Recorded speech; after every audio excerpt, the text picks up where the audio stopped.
Hello dears, എല്ലാവർക്കും നമ്മുടെ പുതിയൊരു വീഡിയോയിലേക്ക് സ്വാഗതം. ഇത് മാംഗല്യം കഥയുടെ 9ാമത്തെ ഭാഗമാണ് കേട്ടോ. ബാക്കി 1 മുതൽ 8 വരെയുള്ള ഭാഗങ്ങളുടെ ലിങ്ക് ഞാൻ ഈ വീഡിയോയുടെ ഡിസ്ക്രിപ്ഷൻ ബോക്സിൽ കൊടുക്കാം. അതുപോലെ തന്നെ നമ്മുടെ ചാനലിൽ കയറി നോക്കിക്കഴിഞ്ഞാൽ നിങ്ങൾക്കത് കാണാൻ പറ്റും കേട്ടോ. ഓക്കെ, അപ്പോൾ നമുക്ക് കഥയിലേക്ക് കടക്കാം. രാവിലത്തെ ഇളം വെയിലിന് പോലും സാവിത്രിയുടെ ഉള്ളിലെ ആദി അകറ്റാൻ കഴിഞ്ഞിരുന്നില്ല. ഭർത്താവിൻ്റെ അസുഖവും കീമോയുടെ ക്ഷീണവും ഇനി എന്ത് എന്നുള്ള ചിന്തകളും ആ അമ്മയുടെ മുഖത്ത് വല്ലാത്തൊരു വാടിയ ഭാവം നൽകിയിരുന്നു. അടുക്കളയിലേക്ക് അത്യാവശ്യം വേണ്ട കുറച്ച് സാധനങ്ങൾ വാങ്ങാൻ വേണ്ടിയിട്ടാണ് സാവിത്രി അടുത്തുള്ള കവലയിലെ കടയിലേക്ക് ഇറങ്ങിയത്. വഴിയിലൂടെ നടക്കുമ്പോഴും മനസ്സ് നിറയെ മകളെക്കുറിച്ചുള്ള ചിന്തകളായിരുന്നു. പാവം കുട്ടി, അച്ഛൻ്റെ അസുഖം വന്നതിൽ പിന്നെ അവൾക്കൊരു സമാധാനവുമില്ല. കടയുടെ പരിസരത്തെത്തിയപ്പോഴാണ് സാവിത്രി ആ കാഴ്ച കണ്ടത്. കടത്തിണ്ണയുടെ ഒരറ്റത്ത് മാറി നിന്ന് സരോജിനിയും വസന്തിയും അടക്കം 3-4 സ്ത്രീകൾ എന്തൊക്കെയോ കാര്യമായിട്ട് കുശുകുശുക്കുന്നുണ്ട്. നാട്ടിലെ എന്ത് വാർത്തയും ആദ്യം പാട്ടാകുന്നത് ഈ സരോജിനിയുടെ വായിലൂടെയാണ്. സാവിത്രിയെ കണ്ടതും അവരുടെ സംസാരം പെട്ടെന്ന് നിന്നു. പരസ്പരം എന്തോ അർത്ഥം വെച്ച് നോക്കിക്കൊണ്ട് സരോജിനി സാവിത്രിയുടെ അടുത്തേക്ക് വന്നു.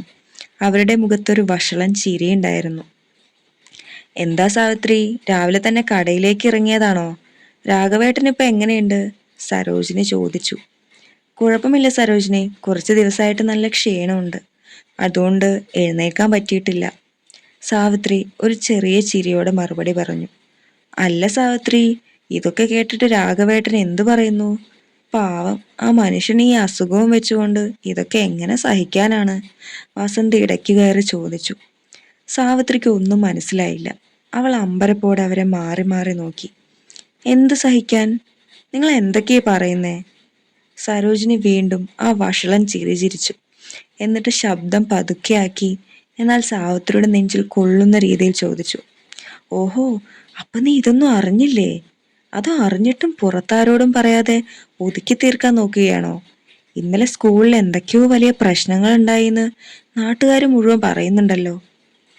സാവിത്രിയുടെ നെഞ്ചിടിപ്പ് കൂടി. സ്കൂളിലോ? എന്തു പ്രശ്നം? അത് ഞങ്ങളോടാണോ സാവിത്രി ചോദിക്കുന്നത്? നീ നിന്റെ മോളോട് ചോദിക്ക്. നമ്മുടെ സുമേഷിന്റെ കുട്ടി ആ സ്കൂളിലല്ലേ പഠിക്കുന്നത്? ഇന്നലെ ആ കുട്ടിയുടെ ഡാൻസ് കഴിഞ്ഞ് വരുമ്പോ എന്തൊക്കെയോ ബഹളം അവിടെ നടന്നു എന്നാണല്ലോ അവൻ പറഞ്ഞത്. അവിടെ എന്തോ വലിയ പ്രശ്നം ഉണ്ടായത്രേ. വസന്തി പറഞ്ഞു നിർത്തി. സാവിത്രിയുടെ മുഖത്ത് പേടിയും പരിഭ്രമവും നിറഞ്ഞു. എന്ത് പ്രശ്നം? എന്റെ എന്തോ അവിടെ ഉണ്ടായിരുന്നല്ലോ, അവൾ എന്നോടൊന്നും പറഞ്ഞില്ലല്ലോ. സരോജിനി ഒരടി മുന്നോട്ട് വെച്ച് സാവിത്രിയുടെ മുഖത്തേക്ക് നോക്കി അല്പം പുച്ഛത്തോടെ പറഞ്ഞു. അവളെങ്ങനെ നിന്നോട് ഇതൊക്കെ പറയുക? അവൾക്കതിന് സമയം വേണ്ടേ? അല്ല സാവിത്രി, ആ ഹരിശ്രീയിലെ ചെക്കനുമായിട്ട് നിന്റെ മോൾക്ക് എന്താ അത്ര വലിയ ബന്ധം? പുതുതായിട്ട് വന്ന പ്രിൻസിപ്പാൾ അല്ലവൻ, ആ കാശിനാഥൻ. കാശിനാഥൻ എന്ന പേര് കേട്ടതും സാവിത്രി ഞെട്ടിപ്പോയി. കാരണം ഇന്ദുവിന് ആ കാശിയോട് യാതൊരു പ്രത്യേക താല്പര്യവുമില്ലെന്ന് സാവിത്രിക്ക് നന്നായിട്ട് അറിയാം. മീര ഇടയ്ക്ക് അവൻ വലിയൊരു തെമ്മാടിയാണെന്നൊക്കെ പറയാറുണ്ടെങ്കിലും ഇന്ദുവിന് അതൊന്നും ചിന്തിക്കാൻ പോലുമുള്ള സമയമുണ്ടായിരുന്നില്ല. അച്ഛൻ്റെ അസുഖവും വീട്ടുചെലവും ഒക്കെയായി നടക്കുന്ന അവൾക്ക് ആ പുതിയ പ്രിൻസിപ്പാൾ വെറുമൊരു സാധാരണക്കാരൻ മാത്രമാണ്. ചിലപ്പോഴൊക്കെ സ്കൂളിലെ കാര്യങ്ങൾ നോക്കുന്നത് കാണുമ്പോൾ കുറച്ചുകൂടി കുഴപ്പമില്ല എന്ന് ഇന്ദുവിന് തോന്നിയിട്ടുണ്ടെന്നല്ലാതെ യാതൊരു ബന്ധവും അവർ തമ്മിലില്ല. എന്ത് ബന്ധം? എൻ്റെ മോൾക്ക് ആരുമായിട്ടൊരു ബന്ധവുമില്ല. നിങ്ങൾ എന്തൊക്കെയോ തെറ്റിദ്ധരിച്ചിരിക്കുകയാണ്, സാവിത്രി ശബ്ദമിടറിക്കൊണ്ട് പറഞ്ഞു. തെറ്റിദ്ധരിച്ച ഒന്നുമല്ല സാവിത്രി, സരോജിനി കൈ മലർത്തിക്കൊണ്ട് പറഞ്ഞു. ഇന്നലെ സ്കൂളിൽ വെച്ച് അവരെയൊക്കെ ഒരുമിച്ച് കണ്ടു എന്നാ സുമേഷ് പറഞ്ഞത്. ഞാനൊരു കാര്യം പറയട്ടെ, നിന്റെ മോളോട് കുറച്ച് സൂക്ഷിക്കാൻ പറ. അവരൊക്കെ വലിയ വലിയ ആൾക്കാരാണ്. കാശും പത്രാസും ഒക്കെ ഉള്ളത് കൊണ്ട് ഇതൊക്കെ അവർക്ക് വെറും നേരം പോക്കാണ്. സമയം കളയാൻ വേണ്ടി ഓരോരോ പാവം പെൺകുട്ടികളുടെ പുറകെ നടക്കും. അവസാനം പെണ്ണ് വയറും വീർപ്പിച്ച് വീട്ടിൽ വന്നു കഴിഞ്ഞാൽ അവർ കൈ മലർത്തും. പിന്നെ നിന്റെ മോൾക്ക് ഈ നാട്ടിൽ തലയുയർത്തി നടക്കാൻ പറ്റുമോ? അസുഖം വന്നു കിടക്കുന്ന ആ രാഘവേട്ടന് അതുകൂടി താങ്ങാൻ പറ്റുമോ? ആ വാക്കുകൾ കേട്ടതും സാവിത്രിയുടെ കണ്ണുകളിൽ ഇരുട്ട് കയറി. സങ്കടം പെട്ടെന്ന് ഒരു വലിയ അഗ്നിപർവ്വതം പോലെ ദേഷ്യമായി മാറി. ഒരമ്മയുടെ മുഴുവൻ രോക്ഷവും അവളുടെ മുഖത്ത് ജ്വലിച്ചു നിന്നു. കയ്യിലിരുന്ന് തുണിസഞ്ചി മുറുകെ പിടിച്ച് സാവിത്രി സരോജിനിയുടെ നേർക്ക് ഒരടി പാഞ്ഞെടുത്തു. ഡി സരോജിനി, മിണ്ടിപ്പോകരുത് നീ. സാവിത്രിയുടെ ആ ശബ്ദം കവലയിലാകെ മുഴങ്ങി. സരോജിനിയും കൂടെ നിന്നവരും ആ അലർച്ച കേട്ട് ശരിക്കും ഞെട്ടിപ്പോയി. അത്രയും പാവമായിരുന്ന സാവിത്രിയുടെ ഈ മുഖം അവർ ആദ്യമായിട്ട് കാണുകയായിരുന്നു. എൻ്റെ മോളെക്കുറിച്ച് ഇനി ഒരക്ഷരം നീ അനാവശ്യം പറഞ്ഞ നിന്റെ നാവ് ഞാൻ പിഴുതെടുക്കും. നിനക്ക് എന്ത് ധൈര്യമുണ്ടടി എൻ്റെ കുട്ടിയെക്കുറിച്ച് ഇങ്ങനെ വഷളത്തരം പറയാൻ? എൻ്റെ മോൾ എങ്ങനെയാണെന്ന് എനിക്കും ഈ നാട്ടുകാർക്ക് നന്നായിട്ട് അറിയാം. അന്യന്റെ വീട്ടിലെ കാര്യങ്ങൾ കുത്തിത്തിരിപ്പുണ്ടാക്കി ജീവിക്കുന്ന നിന്നെ പോലെയുള്ളവൾമാർക്ക് എൻ്റെ മോളുടെ പേര് പറയാനുള്ള യോഗ്യത പോലുമില്ല. സാവിത്രി വിറയലോടെ എന്നാൽ അതിയായ കോപത്തോടെ പറഞ്ഞു. ഇനി ഒരു വാക്ക് നീ എൻ്റെ മോളെക്കുറിച്ച് ഈ നാട്ടിൽ പറഞ്ഞു നടന്ന ഞാൻ ആരാണെന്ന് നീ അറിയും. എൻ്റെ സ്വഭാവം മാറും, പറഞ്ഞേക്കാം. സാവിത്രിയുടെ കണ്ണുകളിൽ നിന്ന് ദേഷ്യം കൊണ്ട് തീപ്പൊരി പാറുന്നുണ്ടായിരുന്നു. സാവിത്രിയുടെ ആ കലിപ്പ് കണ്ട് സരോജിനി ഒന്ന് പതറിയെങ്കിലും തോറ്റുകൊടുക്കാൻ അവൾ തയ്യാറല്ലായിരുന്നു. ചുറ്റും ചിലർ നോക്കുന്നത് കണ്ട് അവൾ പുച്ഛത്തോടെ ചുണ്ടുകൂട്ടി. ഓ, അതിനിപ്പോ എന്തിനാ സാവിത്രി നീ ഞങ്ങളുടെ മെക്കിട്ട് കയറാൻ വരുന്നത്?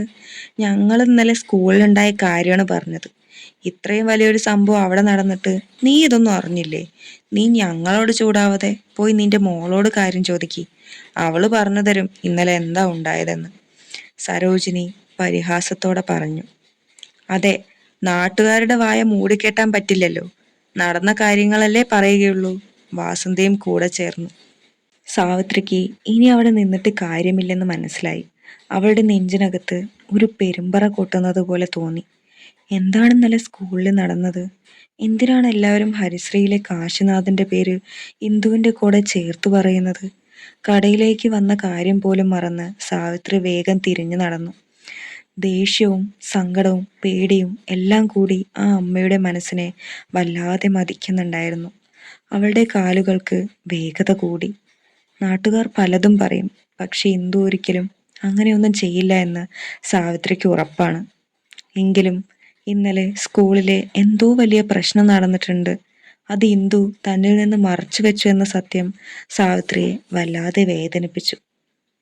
അവൾ വേഗത്തിൽ നടന്ന് വീടിന്റെ മുറ്റത്തേക്ക് കയറി. കണ്ണുകളിൽ സങ്കടത്തിന്റെ നീർത്തിളക്കമുണ്ടായിരുന്നു.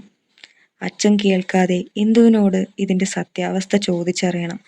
സാവിത്രി വാതിൽക്കൽ എത്തി കിതച്ചുകൊണ്ട് അകത്തേക്ക് കയറി.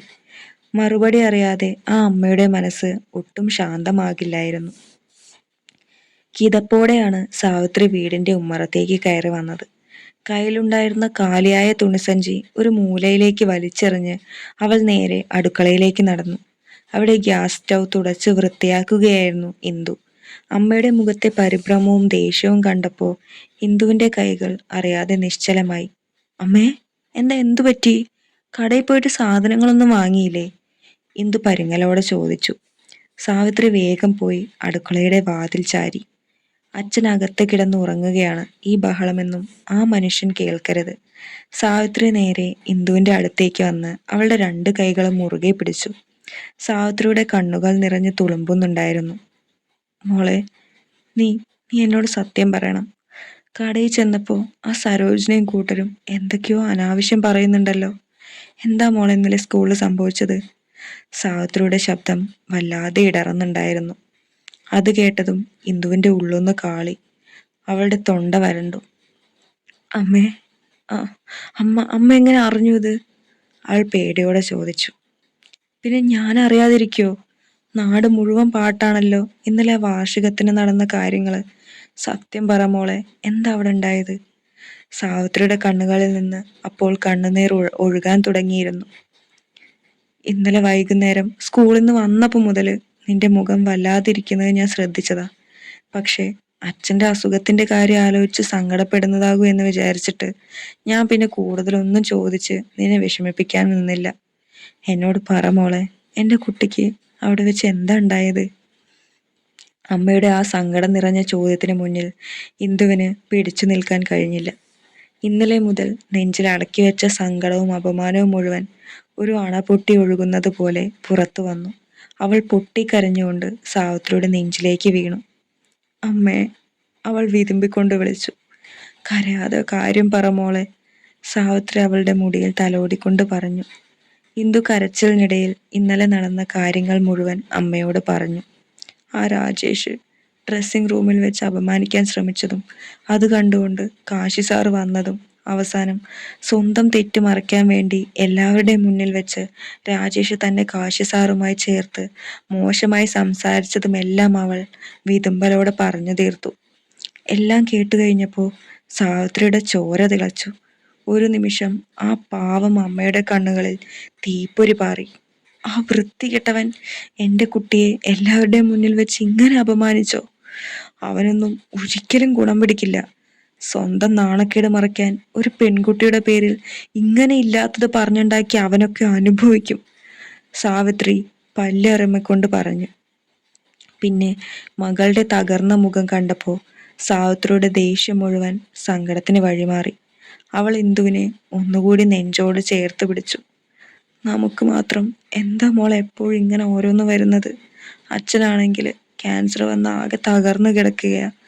അതിനിടയിലെ എൻ്റെ കുട്ടിക്ക് ഇങ്ങനെ ഒരു അപവാദം. സാവിത്രിക്ക് വാക്കുകൾ മുഴുവനാക്കാൻ കഴിഞ്ഞില്ല. അവളും പൊട്ടിക്കരഞ്ഞുപോയി. കുറച്ചു നേരം ആ അടുക്കളയിൽ അവരുടെ തേങ്ങലുകൾ മാത്രം കേട്ടു. അച്ഛൻ ഉണരുമോ എന്ന പേടിയിൽ ഇരുവരും ശബ്ദം പുറത്തു വരാതെ വിതുമ്പുകയായിരുന്നു. പിന്നെ സാവിത്രി കണ്ണുനീർ തുടച്ചുകൊണ്ട് ഇന്ദുവിൻ്റെ മുഖം കൈകളിൽ കോരിയെടുത്തു. സാരമില്ല, എൻ്റെ കുട്ടി വിഷമിക്കണ്ട. ആ രാജേഷ് എന്തൊക്കെയോ വിളിച്ചു പറഞ്ഞുകൊണ്ട് എൻ്റെ കുട്ടി അങ്ങനെയൊന്നും ആവില്ലല്ലോ. എൻ്റെ മോൾ എന്താണെന്ന് എനിക്കും നിന്റെ അച്ഛനും നന്നായിട്ട് അറിയാം. നാട്ടുകാരുടെ വായ മൂടിക്കെട്ടാൻ നമുക്ക് പറ്റില്ല. അവർ പലതും പറയും. കുറച്ചു കഴിയുമ്പോൾ അത് മറക്കുകയും ചെയ്യും. നീ ഇതൊന്നും ഓർത്ത് മനസ്സ് പുണ്ണാക്കണ്ട. ധൈര്യമായിട്ട് ഇരിക്കി. എന്തൊക്കെ വന്നാലും നിന്റെ കൂടെ ഈ അമ്മയുണ്ട്. സാവിത്രിയുടെ ആ വാക്കുകൾ ഇന്ദുവിന് വലിയൊരു ആശ്വാസമായിരുന്നു. ലോകം മുഴുവൻ എതിർത്താലും അപവാദം പറഞ്ഞാലും തന്നെ മനസ്സിലാക്കാൻ അമ്മ കൂടെയുണ്ടല്ലോ എന്ന ചിന്ത അവളുടെ തകർന്ന മനസ്സിന് ചെറിയൊരു കരുത്ത് നൽകി. ഇന്ദു വീണ്ടും അമ്മയെ ഇറുകെ കെട്ടിപ്പിടിച്ചു. ഇന്ദുവും അമ്മയും ആ അടുക്കളയിൽ പരസ്പരം സങ്കടം പങ്കുവെച്ച് നിൽക്കുമ്പോഴാണ് പുറത്തു നിന്നൊരു വിളി കേട്ടത്. ഇന്ദു! മീരയായിരുന്നു അത്. അവൾ പതിവ് പോലെ നേരെ അടുക്കളയിലേക്ക് കയറി വന്നു.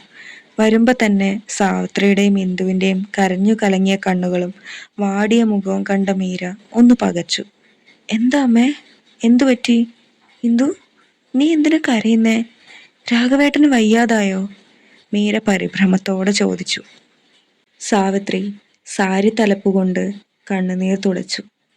ഇല്ല മോളെ, ഞാൻ ഇന്നലെ സ്കൂളിൽ നടന്ന കാര്യങ്ങളൊക്കെ അറിഞ്ഞു. മീര ഞെട്ടലോടെ ഇന്ദുവിനെ നോക്കി. ഇന്ദു തലകുനിച്ച് നിൽക്കുകയായിരുന്നു. മീര വേഗം സാവിത്രിയുടെ അടുത്തേക്ക് വന്ന് അവരുടെ കൈകളിൽ പിടിച്ചു. അമ്മ ഇന്ദുവിനെ വഴക്ക് പറഞ്ഞോ? അവൾ ഇതിലൊരു തെറ്റുമില്ല അമ്മ അവളുടെ ഭാഗത്ത്. ഇല്ല മോളെ, ഞാൻ അവളെ വഴക്കൊന്നും പറഞ്ഞില്ല. ഇന്ന് രാവിലെ ഞാൻ സാധനങ്ങൾ വാങ്ങാൻ കടയിൽ പോയപ്പോൾ അവിടെ വെച്ച് ആ സരോജിനിയും വേറെ ചിലരും കൂടി എന്നെ കണ്ടപ്പോൾ ഓരോന്ന് ചോദിച്ചു. ഇന്ദുവും ആ പുതിയ പ്രിൻസിപ്പാളും തമ്മിൽ എന്താ ബന്ധം? അവൾ രാത്രി കാറിലല്ലേ വന്നത്? അത് കേട്ടപ്പോൾ എൻ്റെ സമനില തെറ്റിപ്പോയി മീരെ. ഞാൻ അവളുമാരോട് ചൂടായിട്ടാ പോകുന്നത്. ഇവിടെ വന്ന് ചോദിച്ചപ്പോഴാ ഇന്ദു കാര്യങ്ങളൊക്കെ എന്നോട് പറയുന്നത്. സാവിത്രി വീണ്ടും കരയാൻ തുടങ്ങി. ഇതു കേട്ട് മീരയ്ക്ക് വല്ലാത്ത ദേഷ്യം വന്നു. നാട്ടുകാരുടെ വായ അടുപ്പിക്കാൻ നമുക്ക് പറ്റില്ലമ്മേ. അവർക്കൊക്കെ എപ്പോഴും എന്തെങ്കിലും കുത്തിത്തിരിപ്പ് ഉണ്ടാക്കണം. ഇന്നലെ ആ രാജേഷ് മനഃപൂർവ്വം ഇന്ദുവിനെ അപമാനിക്കാൻ വേണ്ടി ഓരോന്നുണ്ടാക്കി പറഞ്ഞതാ. അവനൊരു വൃത്തികെട്ടവനാ. അവനെ ഇന്നലെ തന്നെ കാശി സാറ് കോളറിന് പിടിച്ച് എല്ലാവരുടെയും മുന്നിൽ വെച്ച് അടിച്ചിറക്കി. അത് കണ്ടതിന്റെ നാണക്കേട് മറയ്ക്കാൻ അവൻ വിളിച്ചു പറഞ്ഞതാ ഇതൊക്കെ. സാവിത്രി സങ്കടത്തോടെ മീരയെ നോക്കി. അതൊക്കെ ശരിയാ മോളെ, പക്ഷെ ആ രാജേഷ് പറഞ്ഞത് ഈ നാട്ടുകാർ മുഴുവൻ വിശ്വസിച്ചില്ലേ? രാഘവേട്ടൻ ഈ കിടപ്പ് കിടക്കുമ്പോൾ ഇതൊക്കെ കേട്ടാ പുള്ളിക്ക് താങ്ങാൻ പറ്റുമോ? മീര സാവിത്രിയെ ചേർത്ത് പിടിച്ച് സമാധാനിപ്പിച്ചു. അമ്മ ഇതൊന്നും ഓർത്ത് വിഷമിക്കണ്ട. സത്യം എന്താണെന്ന് നമുക്കറിയാലോ. ഇന്നലെ ഇന്ദുവിന് ബസ് കിട്ടാതെ നിന്നപ്പോൾ സാറ് വെറുതെ ഒന്ന് ഡ്രോപ്പ് ചെയ്തതാ. അതിനെയാണ് ആ നാറി രാജേഷ് ഇങ്ങനെയൊക്കെ വളച്ചൊടിച്ചത്. കാശി സാർ അവനെ പുറത്താക്കിയത് നന്നായി. അമ്മ ഇനി അതൊന്നും ആലോചിച്ച് ഇന്ദുവിനെ കൂടെ വിഷമിപ്പിക്കരുത് കേട്ടോ. മീരയുടെ വാക്കുകൾ കേട്ടപ്പോൾ സാവിത്രിക്ക് ചെറിയൊരു ആശ്വാസം തോന്നി. അവൾ പതിയെ തലകുലുക്കി. മൂന്നുപേരും കുറച്ചു നേരം അവിടെ നിശബ്ദരായി നിന്നു. ഇന്ദു മേരിയെ നോക്കി നന്ദിയോടെ ഒന്ന് ചിരിക്കാൻ ശ്രമിച്ചു. അപ്പോഴാണ് മുറ്റത്ത് ഒരു വണ്ടി കയറി വരുന്ന ശബ്ദം കേട്ടത്. ടയറുകൾ ചരലിൽ ഉരയുന്ന ശബ്ദം. ആരാ ഈ സമയത്ത്? സാവിത്രി അമ്പരപ്പോടെ ചോദിച്ചു. സാധാരണ ആരും ഈ സമയത്ത് വരാറില്ല. രാഘവേട്ടനെ കാണാൻ വരുന്നവരാണെങ്കിൽ വൈകുന്നേരേ വരാറുള്ളല്ലോ.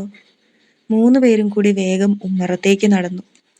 മുറ്റത്ത് വന്ന് നിന്ന ആ വാഹനം കണ്ട് മൂവരും ശരിക്കും ഞെട്ടിപ്പോയി. വലിയൊരു കറുത്ത കാർ. മുറ്റത്തെ പൊടി അടങ്ങും മുമ്പ് തന്നെ ഡ്രൈവർ സീറ്റിന്റെ ഡോർ തുറന്ന് അയാൾ പുറത്തേക്കിറങ്ങി. കറുത്ത ഷർട്ടും പാന്റും ധരിച്ച, മുഖത്ത് പതിവ് ഗൗരവം ഒട്ടും കുറയാത്ത സാക്ഷാൽ കാശിനാഥൻ. ഇന്ദുവിന്റെ നെഞ്ചെടുപ്പ് വല്ലാതെ കൂടി. മേരിയും സാവിത്രിയും പരസ്പരം നോക്കി. എന്തിനാവും കാശി സാർ ഇങ്ങോട്ട് വന്നത്? ഇന്നലെ നടന്ന പ്രശ്നങ്ങളുടെ പേരിൽ ഇന്ദുവിനെ സ്കൂളിൽ നിന്ന് പിരിച്ചുവിടാൻ വന്നതാണോ? സാവിത്രിയുടെ ഉള്ളില് ഭയം നിറഞ്ഞു. കാശി ഉമ്മറത്ത് നിൽക്കുന്ന അവരെ നോക്കിയതേയില്ല. അവൻ നേരെ കാറിന്റെ പിൻവശത്തേക്ക് നടന്ന് ഡോർ തുറന്നു പിടിച്ചു കൊടുത്തു. ആദ്യം പുറത്തേക്കിറങ്ങിയത് ജാനകിയമ്മയായിരുന്നു. പുറകെ പതുക്കെ മുത്തശ്ശിയും. കാശി ഡോർ അടച്ചതിന് ശേഷം ജാനകിയമ്മയോട് വളരെ പതുക്കെ പറഞ്ഞു, അമ്മയും മുത്തശ്ശിയും പോയി സംസാരിക്കി, ഞാനിവിടെ നിന്നോളാം. അത്രയും പറഞ്ഞ് കാശി കാറിന്റെ ബോണറ്റിലേക്ക് ചാരി നിന്ന് കൈകൾ മാറിൽ പിണച്ചു വെച്ചു. അവൻ തന്റെ നോട്ടം ദൂരേക്ക് മാറ്റി. തികച്ചും ഒരു അപരിചിതനെ പോലെ അവിടെ തന്നെ നിന്നു. ആ വീടിന്റെ അന്തരീക്ഷത്തിലേക്കോ അവിടെ നിൽക്കുന്ന ഇന്ദുവിന്റെ മുഖത്തേക്കോ ഒന്ന് നോക്കാൻ പോലും അവൻ ശ്രമിച്ചില്ല. മുറ്റത്തുകൂടി പതുക്കെ ഉമ്മറത്തേക്ക് നടന്നു വരുന്ന ജാനകിയെയും മുത്തശ്ശിയെയും കണ്ട് സാവിത്രിക്ക് എന്ത് ചെയ്യണമെന്നറിയാത്ത അവസ്ഥയായി. സാക്ഷാൽ ഹരിശ്രീയിലെ തമ്പുരാട്ടിമാരാണ് ഈ ചെറിയ വീട്ടിലേക്ക് വന്നിരിക്കുന്നത്. സാവിത്രി വേഗം അവരെ സ്വീകരിക്കാനായി മുറ്റത്തിറങ്ങി. ഇന്ദുവും മീരയും അമ്പരപ്പോടെ അവരുടെ പിന്നിൽ നിന്നു. തുടരും. അടുത്ത പാർട്ടുമായിട്ട് നമുക്ക് നാളെ കാണാം കേട്ടോ. ഓക്കെ, അപ്പോൾ കഥ ഇഷ്ടപ്പെട്ട് കഴിഞ്ഞാൽ എപ്പോഴും പറയുന്നത് പോലെ സബ്സ്ക്രൈബ് ചെയ്യാൻ മറക്കരുത്. അതുപോലെ തന്നെ ലൈക്ക് ചെയ്യുക, ഷെയർ ചെയ്യുക, അഭിപ്രായങ്ങൾ കമൻറ്റ് ചെയ്യുക കേട്ടോ. ഓക്കെ, അപ്പോൾ ഹൈപ്പ് കൊടുക്കാൻ പറ്റുകയാണെങ്കിൽ ഹൈപ്പ് കൂടി കൊടുക്കാൻ ശ്രമിക്കണേ. Okay, by.